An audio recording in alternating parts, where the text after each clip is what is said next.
우리는 시편 23편 1절을 통해서 우리의 목자이신 예수님은 어떤 분이신지에 나누었습니다. 그리고 지난 시간 우리는 2절을 통해서 우리의 목자 되신 예수님이 우리에게 어떻게 공급하시고 어떻게 채우시는지 나누었습니다. 첫째로 우리의 목자는 나에게 가장 좋은 것으로 채우시는 분이십니다. 푸른 풀밭에서 우리에게 가장 신선하고 가장 좋은 것으로 채우십니다. 그래서 양은 목자를 떠나지 않고 목자가 주시는 좋은 풀을 받아 먹어야 한다고 말씀드렸습니다. 그리고 두 번째로 우리 목자는 우리에게 가장 완벽한 방법으로 채우시는 분이십니다. 양은 각기 다릅니다. MBTI 유형별로 찍어내듯 만드시는 것이 아니라 그 누구도 함부로 특정할 수 없고 판단할 수 없는 그런 특별한 존재로 창조하였습니다. 그래서 양의 개개인의 타고난 기질과 약점을 모두 알고 계신 주님께서는 우리의 타고난 기질을 바꾸지 않으십니다. 기질을 바꾸지 않으시고 주변 상황을 가꾸셔서 우리가 생수의 강을 먹을 수 있도록 인도하십니다. 우리는 이렇게 나누었습니다. 이제 오늘 저는 여러분들과 함께 이 3절의 말씀으로 은혜를 나누고자 합니다. 1절에서는 목자가 어떤 분인지, 2절에서는 그 목자가 우리에게 어떻게 공급하는지 나누었다면 오늘 3절에서는 우리의 선한 목자가 우리를 부르시는 목적에 대해서 말씀하고 있습니다. 사랑하는 성도 여러분, 선한 목자는 우리를 왜 부르실까요? 그리고 부르시는 그 목적은 무엇일까요? 오늘 3절 말씀을 받으실 때에 특별히 나를 소생케 하시는 하나님을 경험하셨으면 좋겠습니다. 죽음에서 생명으로 이끄시는 여호와 하나님을 만나셨으면 좋겠습니다. 그래서 오늘 3절을 통해서 내가 만약 하나님과 피상적이고 열매 없는 관계, 열매는 없고 입만 무성한 관계를 정리하고 여호와 하나님을 깊게 호흡하고 내 삶이 변화되는 역사가 일어나시기를 주님의 이름으로 소원합니다. 첫째로 목자가 나를 부르신 이유는 나를 살리기 위해서입니다. 한번 따라 하실까요? 나를 살리기 위해서입니다. 한 번 더 따라 하겠습니다. 나를 살리기 위해서입니다.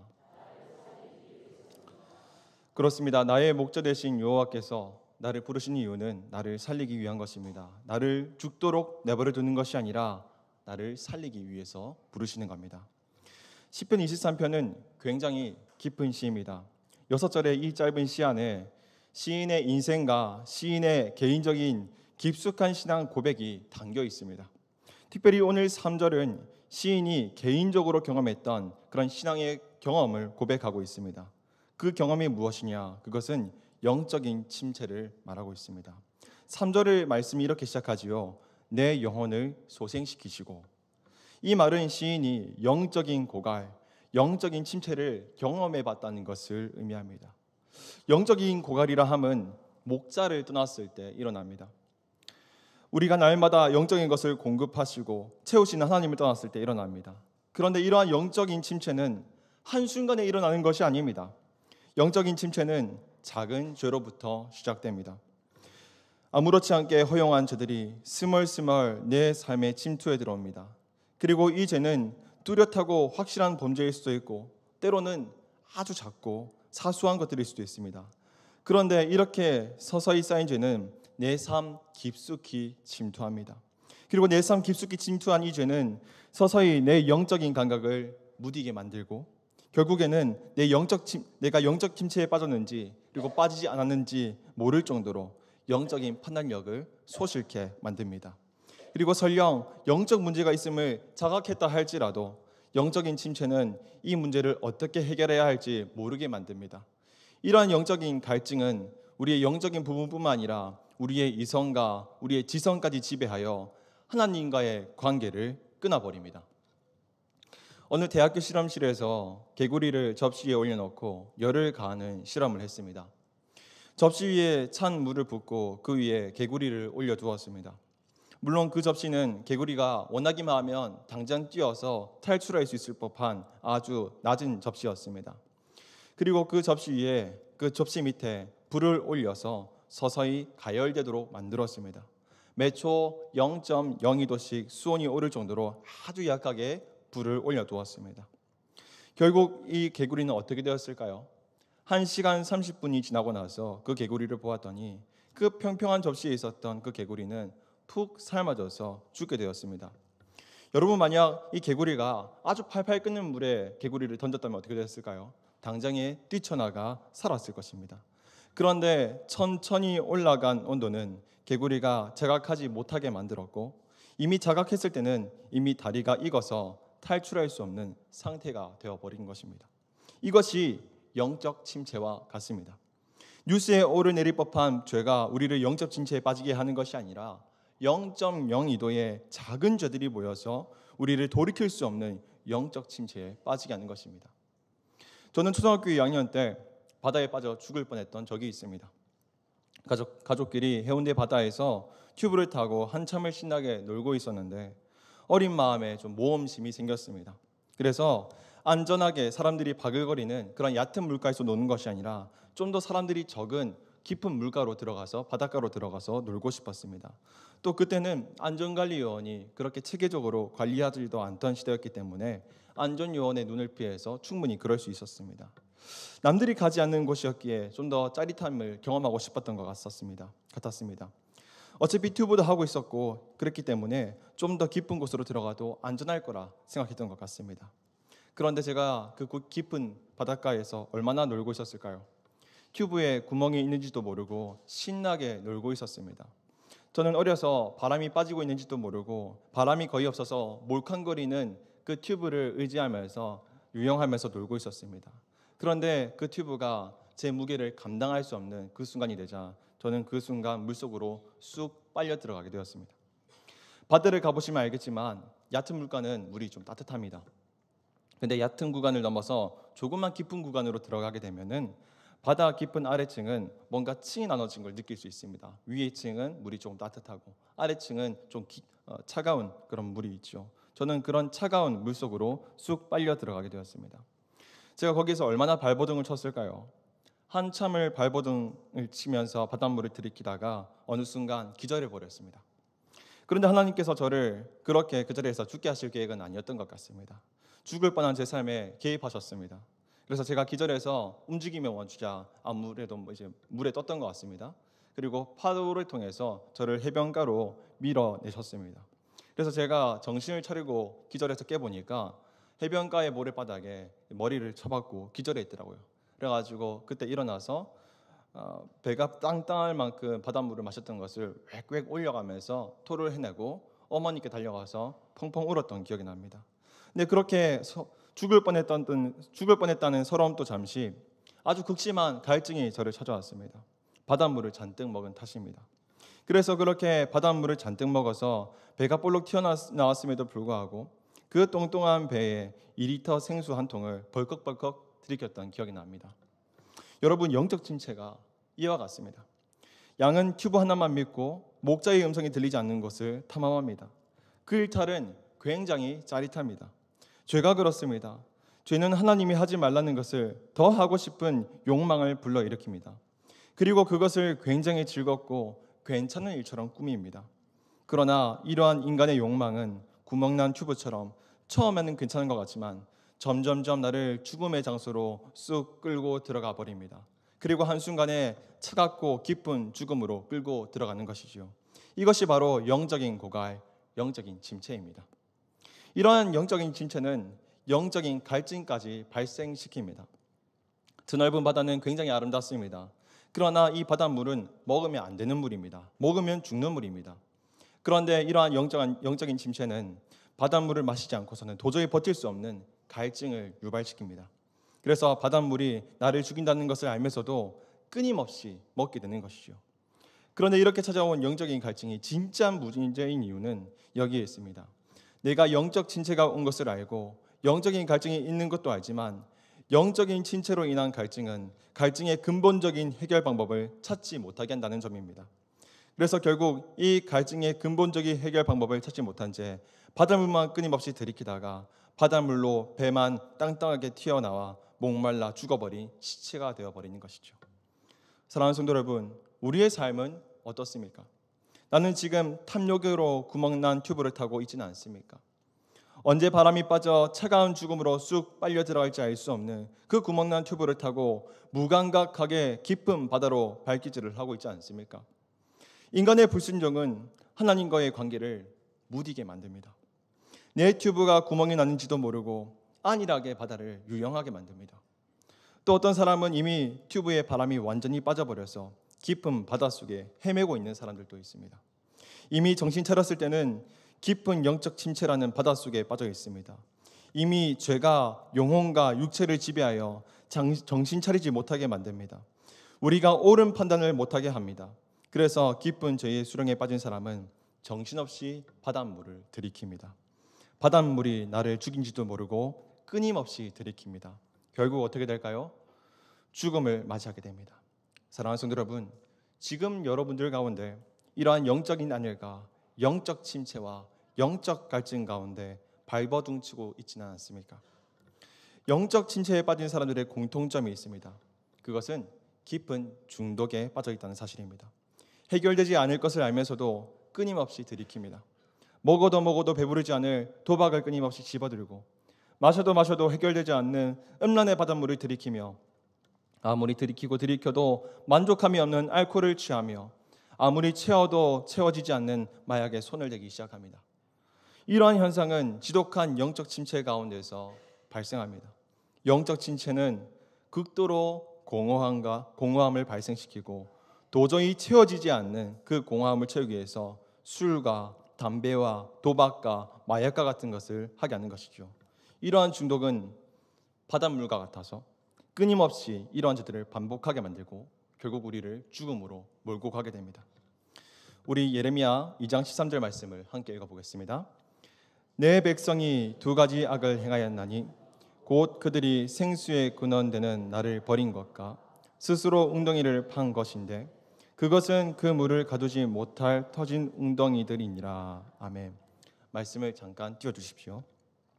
선지자 예레미야가 말하는 첫 번째 죄는 무엇입니까? 그것은 생수의 근원 되신 나를 버린 것입니다. 그리고 두 번째 죄는 무엇입니까? 스스로 웅덩이를 판 죄입니다. 여러분, 이게 무슨 말일까요? 우리의 목자 되신 예수님께서는 우리에게 생수를 공급하십니다. 마실 수 있는 물을 공급하십니다. 그런데 내가 혼자 살아보겠노라고 웅덩이를 파고 있습니다. 그러면 어떻게 됩니까? 그 깊이 파내려간 죄로 인해서 결국 죽음을 맞이하게 된다는 말입니다. 이것이 우리 인간의 죄입니다. 목자이신 여호와 하나님을 떠난 죄와 나 스스로 자구책을 구하겠노라고 목자의 음성을 떠나 말씀을 떠나 나 스스로 웅덩이를 판 죄입니다. 그러나 이 죄의 결과는 분명합니다. 내가 판 웅덩이에 빠져 죽게 되는 것입니다. 그러나 사랑하는 성도 여러분, 우리 목자가 나를 부르시는 이유는 무엇입니까? 따라합시다. 나를 살리시기 위해서입니다.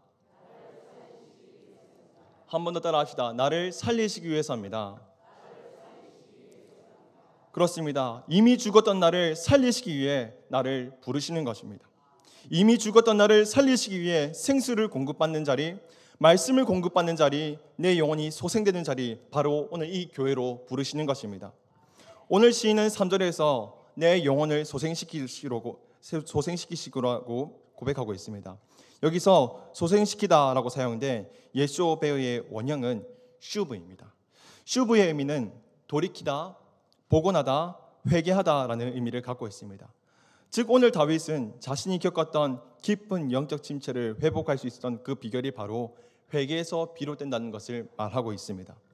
오늘 이 자리에서 깊은 영적 침체에 빠지신 분들이 계십니까? 생수의 근원 되신 여호와를 버리고 스스로 웅덩이를 파다가 죽음의 물웅덩이에 빠져 허우적거리는 분들이 혹시 계십니까? 그렇다면 내가 먼저 죄인임을 고백하시기를 바랍니다. 주님이 나를 살리실 수 있는 그 첫 번째 방법이 무엇이냐? 내가 죄인이라는 고백에서 시작되는 것입니다. 내 힘으로는 구원받을 수 없고 내 힘으로는 살아갈 수 없으며 내 힘으로 행하는 단 하나의 일조차 무가치하다는 그 고백 가운데서 주님께서는 우리를 살리실 수 있는 것입니다. 회개 없이는 회복이 없습니다. 고백 없이는 고통이 사라지지 않습니다. 오늘 저와 여러분이 내가 죄인임을 고백하시길 바랍니다. 그 고백 가운데에 주님이 나와 함께 하시고 회복하시고 나를 다시 소생케 하심을 경험하시는 저와 여러분 되시기를 주님의 이름으로 소원합니다. 두 번째입니다. 목자가 나를 부르신 이유, 그 두 번째는 나를 고치기 위해서입니다. 한번 따라 하실까요? 나를 고치기 위해서입니다. 한번 더 따라 하겠습니다. 나를 고치기 위해서입니다. 그렇습니다. 우리 주님이 나를 부르시는 이유는 나를 고치기 위해서입니다. 우리 목자 되신 주님은 철저히 망가지고 모두가 망했다는 내 인생을 살리실 뿐만 아니라 나를 고치시기 위해 나를 부르시는 것입니다. 앞서 우리는 회개해야 한다고 말씀드렸습니다. 그런데 이 회개는 그냥 피상적인 회개가 되어서는 안 됩니다. 적당한 회개, 적당한 은혜, 적당한 예배, 이것으로는 내 삶이 고쳐질 수가 없습니다. 내 삶을 고통스럽게 하는 근원적인 죄의 문제를 발견하고 그것을 구체적으로 기도할 수 있어야 됩니다. 제가 요즘에 치과를 좀 다니고 있습니다. 지금 또 이 오른쪽 이가 아프고 치료 중인데요. 정말 몇 년 전까지만 해도 제가 교만해서 제가 항상 건치라고 자랑하고 다녔습니다. 그러다가 최근에 양치를 안 했더니 이가 금방 썩어 버리더라고요. 그래서 제가 병원에 가서 의사 선생님께 제 치아를 보여드렸습니다. 겉으로 봐서는 정말 건강한 치아라고 합니다. 그리고 엑스레이도 찍어봤습니다. 엑스레이로 찍어봐도 의사가 봐도 아무 문제 없는 것 같은데요 라고 하더라고요. 그런데 제가 이 아픈 부분을 좀 자세히 설명하면서 좀 자세히 봐달라고 했더니 조금 의심스러운 부분이 있다 하더라고요. 그래서 그 의심스러운 부분이 색깔이 조금 퍼런 부분을 파보니까 아주 깊숙한 곳에 충이 자라고 있는 것을 볼 수 있었습니다. 치아 사이 아주 틈새로 시작된 그 작은 충이 치아 아주 깊숙한 부분에 자리 잡아서 치아 전체를 썩히고 있었던 것입니다. 눈으로도 엑스레이로도 보이지 않았지만 치아 깊숙이 자리 잡은 충은 치아 신경까지 건드려 상하게 한 것이었습니다. 그래서 의사는 그 썩은 부위를 도려내어 충을 완전하게 제거하고 치료했습니다. 사랑하는 성도 여러분, 우리의 회개는 이러해야 합니다. 고통스럽다고 잠깐 하루만 버틸 수 있는 진통제는 근본적인 해결책이 아닙니다. 우리를 고통스럽게 하는 근원적인 죄를 우리는 발견해야 됩니다. 겉으로는 번지르르하고 튼튼해 보이지만 그 속에 숨어있는 은밀한 죄악들을 낱낱이 스스로 고발되어야 됩니다. 교회에 와서 소위 사람들이 말하는 은혜로운 말씀으로만 만족해서는 안 됩니다. 위로의 말씀은 잠깐의 우리에게 진통제와 같습니다. 그러나 우리의 근원적인 영적 문제를 해결하려면 주님 앞에 마주해야 합니다. 주님 앞에서 나의 죄의 문제와 마주해야 됩니다. 주님 앞에서 죄의 문제를 가지고 결단해야 됩니다. 돈을 사랑했던 죄, 명예를 추구했던 죄, 나를 자랑했던 죄, 세상을 사랑했던 죄, 이런 모든 죄들을 주님 앞에서 고발되어져야 됩니다. 그런데 이런 죄는 우리가 어떻게 할 수 있을까요? 나의 구체적인 죄는 누가 알려줍니까? 그것은 바로 하나님의 말씀이 우리의 죄를 고발합니다. 우리 로마서 3장 19절과 20절 말씀을 함께 읽어보겠습니다.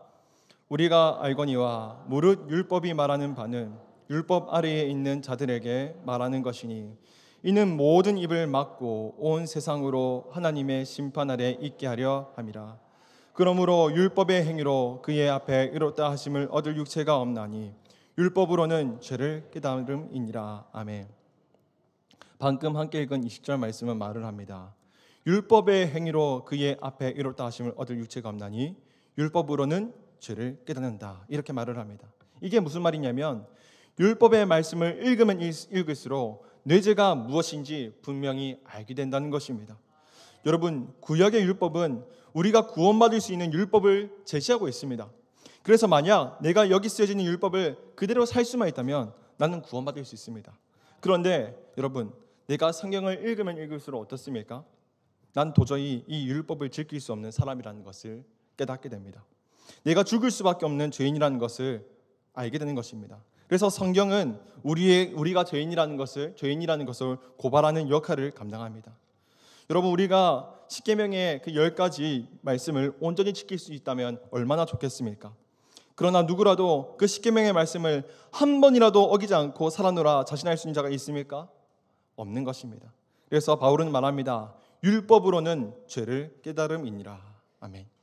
여러분, 우리가 예수 그리스도를 믿는 이유는 무엇입니까? 내 힘으로는 하나님의 말씀대로 살 수 없기 때문입니다.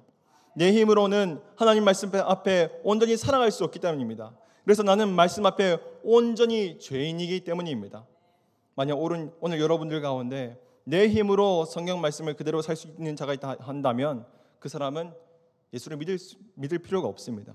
교회 나올 필요가 없습니다. 왜냐하면 내 힘으로 구원받을 수 있다 고백하는 사람이기 때문입니다.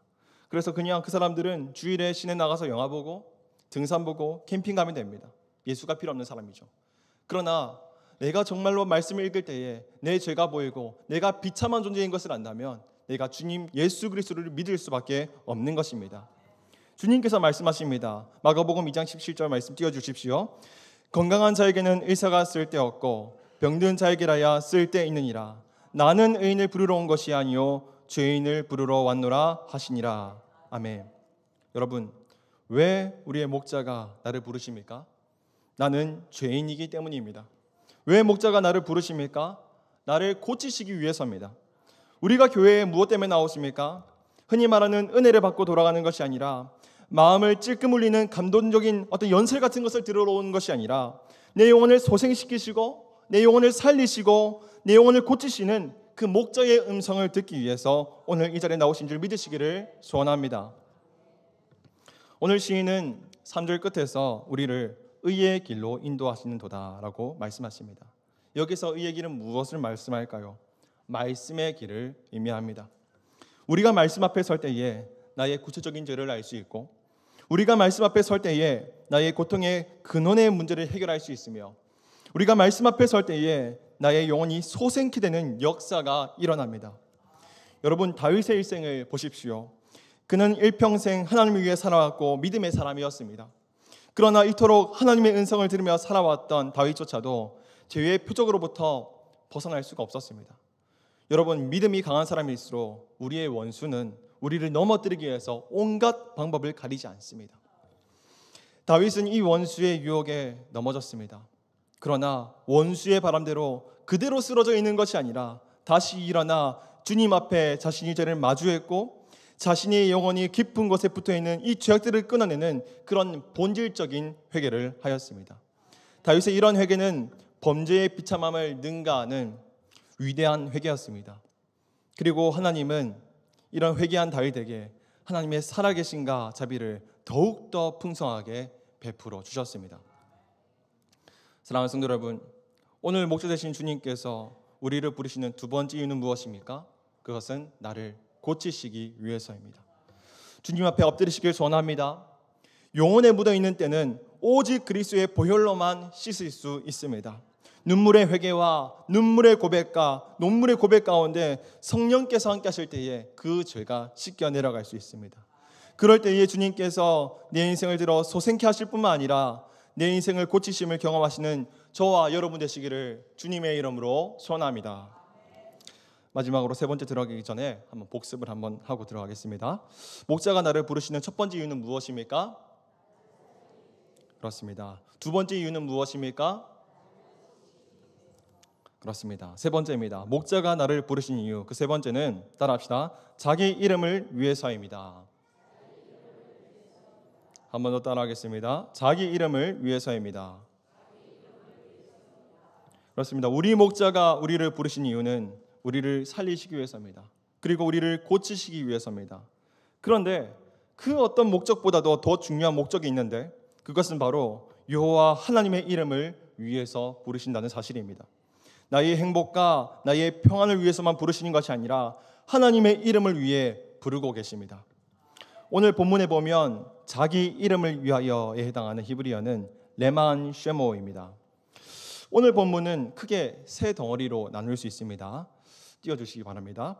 내 영혼을 소생시키시고, 두 번째는 자기 이름을 위하여, 세 번째는 의의 길로 인도하신도다. 이렇게 세 덩어리로 나눌 수 있습니다.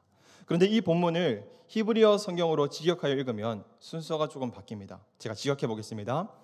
여호와께서 내 영혼을 소생시키시고 나를 의의 길로 인도하시는 까닭은 여호와의 이름을 위한 것입니다. 입니다. 즉 히브리어 원어 순서대로 따라 읽으면은 여호와께서 내 영혼을 소생시키시고 의의 길로 인도하시는 그 궁극적인 목적, 그 목적이 끝에 나와 있는데 그것은 레만 쉐모, 자기 이름을 위해서라는 사실입니다.